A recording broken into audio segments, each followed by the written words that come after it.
Hi all. आज मैं आपको इस वीडियो के थ्रू बताऊंगी कि वर्डप्रेस की इंस्टॉलेशन किस तरह से करते हैं और आपको तरह तरह के जैसे वर्डप्रेस ऑफलाइन, ऑनलाइन और प्रोफेशनल किस तरह से वर्डप्रेस को यूज़ करते हैं हम इस वीडियो में देखेंगे। तो वर्डप्रेस को करने के बहुत सारे तरीके हैं इंस्टॉल करने के, यूज़ करने के। तो हम सबसे पहले तो ये देखेंगे कि वर्डप्रेस क्या होती है। वर्डप्रेस एक सीएमएस है। सीएमएस का मतलब होता है content management system. Content management system का मतलब है कि जो कंटेंट को मैनेज करे, जिससे हम वेबसाइट क्रिएट कर सकते हैं। ये एक सॉफ्टवेयर है जिससे हम वेबसाइट क्रिएट कर सकते हैं और एडिट कर सकते हैं, पब्लिश कर सकते हैं। तो it's an open source. Open source का मतलब होता है कि ये जो सॉफ्टवेयर्स हैं ये इंटरनेट पर आपको फ्री टू डाउनलोड हैं, फ्री टू मॉडिफाई है। इनके लिए कोई भी लाइसेंस की ज़रूरत नहीं होती। जैसे कि एमएस ऑफिस है, वो एक लाइसेंस सॉफ्टवेयर है, आपको परचेज़ करना पड़ता है। फ़ोटोशॉप है, जैसे परचेज़ करना पड़ता है। तो ये लाइसेंस सॉफ्टवेयर हैं, ये ओपन सोर्स नहीं है। तो ओपन सोर्स वही सॉफ्टवेयर्स होते हैं जिनको आप फ्री डाउनलोड कर सकते हैं और उनको मॉडिफाई कर सकते हैं। सो आप इसको किसके लिए यूज़ करते हैं? वर्डप्रेस को आप किसके लिए यूज़ कर सकते हैं? आप डिज़ाइन एंड डेवलप करने के लिए वेबसाइट, और वेबसाइट किसी भी तरह की हो सकती है, चाहे वो आप किसी का पोर्टफोलियो बना रहे हों, चाहे वो आप ई कॉमर्स वेबसाइट बना रहे हैं, या फिर आप कोई कॉरपोरेट एक ऑर्गेनाइजेशन की वेबसाइट बना रहे हैं। तो आप किसी भी तरह की वेबसाइट इसमें डिज़ाइन कर सकते हैं। तो जैसे ही हम वर्डप्रेस की बात करते हैं कि वर्डप्रेस पर हम कैसे काम करें, वर्डप्रेस हमें कहाँ से मिलेगी, तो बहुत सारी ऑप्शन है। जैसे कि wordpress.com है, जो एक ऑनलाइन वेबसाइट है जहाँ से आप वर्डप्रेस को ऑनलाइन एसेस कर सकते हैं, उसके डैशबोर्ड के साथ फेमिलियर हो सकते हैं, वेबसाइट किस तरह से क्रिएट होती है वो आप देख सकते हैं। और इसके अलावा आप wordpress.org को भी यूज़ कर सकते हैं। wordpress.org एक वेबसाइट है जो आपको अलाउ करती है कि आप वर्डप्रेस को डाउनलोड करें, अपने सिस्टम पर इंस्टॉल करें और विदाउट एनी इंटरनेट कनेक्टिविटी आप उसको यूज़ कर पाएँ अपने लैपटॉप पर। तो उसके लिए आपको wordpress.org पर जाना पड़ेगा और वर्डप्रेस को डाउनलोड करना पड़ेगा। ये मैं आपको आगे वीडियो में दिखाऊंगी कि किस तरह से आप wordpress.org को यूज़ कर सकते हैं डाउनलोड करने के लिए अपने लैपटॉप पर। और तीसरी ऑप्शन क्या है कि आप प्रोफेशनली अगर काम करना चाहते हैं वर्डप्रेस पर, तो आप सबसे पहले डोमेन नेम लेंगे एंड होस्टिंग लेंगे। और जो होस्टिंग है, जो होस्टिंग वेबसाइट्स हैं बहुत सारी है मार्केट में, जैसे कि होस्ट गेटर है, बिग रॉक है, गो डैडी है। तो ये जो साइट्स होती हैं ये आपको सी पैनल प्रोवाइड करती हैं। सी पैनल एक इंटरफेस होता है, एक उनके सॉफ्टवेयर का एक इंटरफेस होता है जो आपसे पहले यूज़र नेम और पासवर्ड पूछेगा और फिर आपको एक इंटरफेस प्रोवाइड करेगा जहाँ पर आप काफ़ी सारी ऑप्शंस आपको मिलेंगी और आप उसमें डाटाबेस क्रिएट कर सकते हैं, वर्डप्रेस को इंस्टॉल कर सकते हैं, एफटीपी अकाउंट्स क्रिएट कर सकते हैं, देख सकते हैं कि आपने जो होस्टिंग ली है उसको कितनी मेमोरी मिली है, कितना स्पेस मिला है कंप्यूटर पर, कितना आप यूज़ कर चुके हैं और कितना आप यूज़ और कर सकते हैं। तो अगर आपको ऑफलाइन डाटा वर्डप्रेस इंस्टॉल करनी है, अगर आपको ऑफलाइन वर्डप्रेस इंस्टॉल करनी है तो उसके लिए सबसे पहली रिक्वायरमेंट जो है वो है जैम्प की, कि आपके कंप्यूटर में जैम्प सॉफ्टवेयर होना चाहिए। तो जैम्प सॉफ्टवेयर कैसा दिखता है, इसके लिए हम स्टार्ट बटन पे जाते हैं और उसके बाद हम टाइप करते हैं जैम्प कंट्रोल पैनल। तो आपके पास ये ऑप्शन आती है, जब आप इस पर क्लिक करते हैं तो आपके पास एक डायलॉग बॉक्स आएगा जिसमें आपको दो सर्विसेज स्टार्ट करनी है, that is Apache and my SQL service.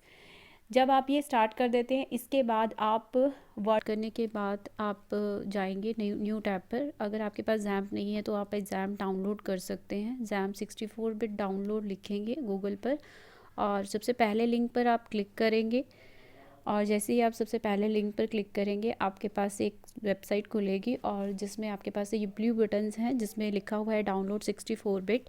इससे आपका जो सेटअप है वो इंस्टॉल हो जाएगा जैम्प का और आप उसको इंस्टॉल कर सकते हैं।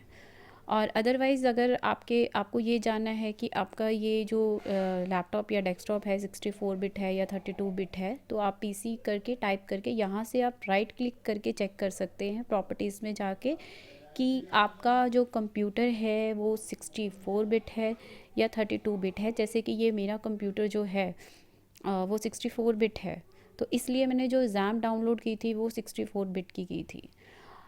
अब जैम डाउनलोड करने के बाद आपका जो नेक्स्ट स्टेप है, जब आप जैम डाउनलोड कर लेते हैं, जब आपके पास जैम स्टार्ट में जाके आपके पास कंट्रोल पैनल आ जाता है, तो दैट मीन्स आपका जैम डाउनलोड हो चुका है।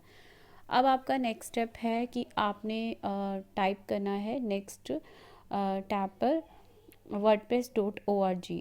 तो जैसे आप wordpress.org टाइप करते हैं, that means you are preparing your computer to download the WordPress. तो यहाँ पर एक ब्लू बटन आप देख रहे हैं, गेट वर्डप्रेस का बटन है। आप इस गेट वर्डप्रेस के बटन पर क्लिक करेंगे, आपके पास एक नेक्स्ट वेब पेज आएगा जहाँ पर आप इसको स्क्रॉल डाउन करेंगे और देखेंगे कि डाउनलोड वर्डप्रेस 5.6 का बटन है। आप इस बटन पर क्लिक करें, आपके पास ये जो डायलॉग बॉक्स आया है इसको क्लोज़ कर दीजिए। आपके पास वर्डप्रेस डाउनलोड होना स्टार्ट हो गया है और जैसे ही इसकी कंप्लीशन हो जाएगी आपको ज़िप फाइल मिलेगी और ये जो ज़िप फाइल है इसको आप एक्सट्रैक्ट कर सकते हैं। तो एक्सट्रैक्ट करने के बहुत सारे तरीके हैं, जैसे कि आप देख सकते हैं कि ये जो आपके पास जो भी आपने डाउनलोड किया है वो हमेशा यहाँ से आप डाउनलोड से रिट्रीव कर सकते हैं। अब मैं इसको शो इन फोल्डर करेंगे तो ये डाउनलोड्स के जो फोल्डर है उसमें ये शो हो जाएगा, this is a zip file. और ये जो ज़िप फाइल है आप इस पर राइट क्लिक करेंगे, राइट क्लिक करने के बाद एक्सट्रैक्ट टू वर्डप्रेस 5.6 आप ऑप्शन सिलेक्ट करेंगे। तो ये जो आपका जो वर्डप्रेस है ये आपका एक्सट्रैक्ट हो चुका है और ये आपको फ़ोल्डर की फॉर्म में शो होगा विद द नेम वर्डप्रेस 5.6। तो अब आपका नेक्स्ट टास्क क्या है कि आप डाउनलोड्स के अंदर अपना फ़ोल्डर फाइंड कीजिए। जब आपको वो फ़ोल्डर मिल जाए, वर्डप्रेस 5.6 का फ़ोल्डर है, आप वर्डप्रेस 5.6 का फ़ोल्डर है, देखिए इसके अंदर वर्डप्रेस आपको फ़ोल्डर मिला है। आपने इसको राइट क्लिक करके कॉपी करना है और कॉपी करने के बाद इसको पेस्ट करना है आपने सी ड्राइव के अंदर। सी ड्राइव में आपका फ़ोल्डर है, एक जैम का फ़ोल्डर है। इस जैम के फ़ोल्डर के अंदर आपने एक फ़ोल्डर देखना है htdocs।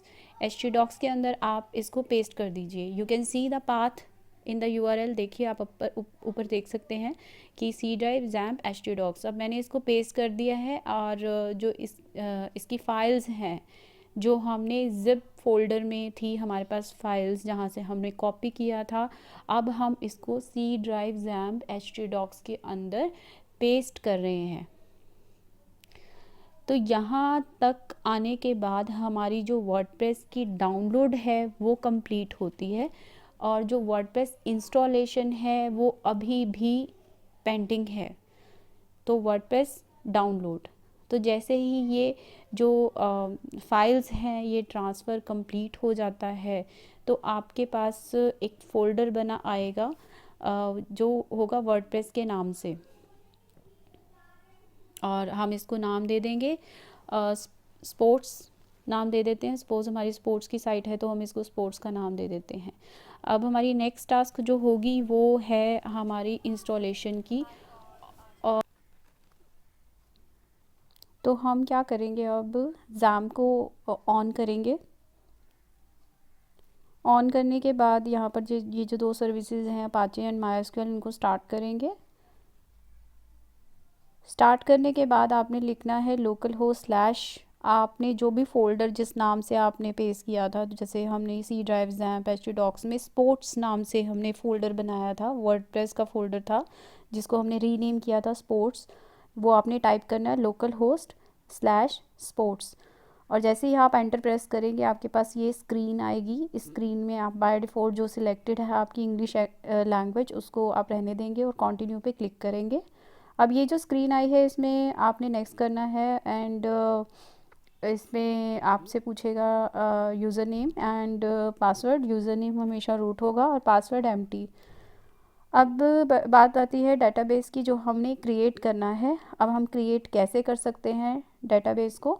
Local host /php myadmin लिखना है आपने ब्राउज़र में, और जैसे ही आप एंटर प्रेस करेंगे आपके पास एक स्क्रीन आएगी जिस पे आपने डेटाबेसेस पे क्लिक करना है और नया डेटाबेस क्रिएट करना है। तो हम sports_db नाम से एक डेटाबेस क्रिएट करते हैं। ये आपका तब चलेगा जब आप एग्ज़ाम कंट्रोल पैनल की 2 सर्विसेज को ऑन करेंगे, SQL सर्विसेज ऑन करेंगे, तब ये आपका जो ये इंटरफेस है ये आएगा, अदरवाइज़ नहीं आएगा। तो यहाँ पर sports_db हमारा जो है डेटाबेस बन चुका है, और आप इस जो डेटाबेस को आपने क्रिएट किया है वो आप यहाँ पर फिल कीजिए सेम नाम से। तो हमने ये sports_db फिल कर दिया है। सबमिट पे क्लिक किया, रन द इंस्टॉलेशन पे क्लिक किया। अब आपके पास जो स्क्रीन आएगी जो पूछेगी आपसे साइट का टाइटल, जैसे आप क्या टाइटल देना चाहते हैं साइट को, कि आपकी एजुकेशनल साइट है, कैसी है। तो आप ये लेटर ऑन भी चेंज कर सकते हैं। फॉर द टाइम बिंग अभी मैंने ऐसे लिख दिया है स्पोर्ट्स ब्लॉग कलेक्शन। और यहाँ पर जो यूज़र नेम है वो आप अपना नाम दे सकते हैं या कोई भी नाम आप रख सकते हैं। आप अगर आप कुछ भी कॉम्प्लिकेटेड रखते हैं तो आप बाद में भूल सकते हैं। आपका ऑफलाइन है इंस्टॉलेशन तो आप एक सिंपल नाम रख सकते हैं जो आपको याद रहे। और मेल आईडी देने के बाद इंस्टॉल वर्डप्रेस पे आपने क्लिक कर देना है। क्लिक करने के बाद आपके पास जो नेक्स्ट स्क्रीन आएगी वो आपसे यूज़र नेम एंड पासवर्ड पूछेगी, जिसमें आपने अभी जो स्पेसिफाई किया है यूज़र नेम और पासवर्ड, जो कि मैंने बिल्कुल सिंपल अपने नाम पर रखा है। तो वो जो यूज़र नेम और पासवर्ड है वो आपने यहाँ पर स्पेसिफाई करना है जब आप लॉगिन पे क्लिक करेंगे। तो यहाँ पर जैसे मेरा ऑटो फिल हुआ आया है, तो आप इसको रिमेंबर मी भी कर सकते हैं। जब भी आप लोकल होस्ट sports_wp एडमिन करेंगे लॉगिन करने के लिए तो वो अपने आप लॉगिन हो जाएगा, आपको पासवर्ड और यूज़र नेम एंटर करने की ज़रूरत नहीं है। तो ये सारा क्या है, डैशबोर्ड स्क्रीन है। यहाँ से आप अपनी साइट जो आपको बाय डिफ़ॉल्ट बनी हुई मिलती है, जिसको आप कस्टमाइज़ कर सकते हैं, वो आप यहाँ से देख सकते हैं। तो जब भी आप प्रेस करेंगे लोकल होस्ट /sports आप टाइप करेंगे ब्राउज़र में तो आपको ये साइट मिलेगी। आपको ये बाय डिफ़ॉल्ट साइट मिल रही है जिसमें एक आर्टिकल है, ये ब्लॉग है, पूरा का पूरा आपको ब्लॉग मिला है। आप इसमें नए आर्टिकल्स ऐड कर सकते हैं, पुराने आर्टिकल्स को एडिट भी कर सकते हैं और थीम भी चेंज कर सकते हैं, मतलब जो इसकी अपीयरेंस है वो चेंज कर सकते हैं। Thank you for watching this video. अगर आपको लगा हो कि ये वीडियो आपके लिए हेल्पफुल है तो प्लीज़ आप इस वीडियो को लाइक करें और सब्सक्राइब करें मेरे चैनल को। Thank you.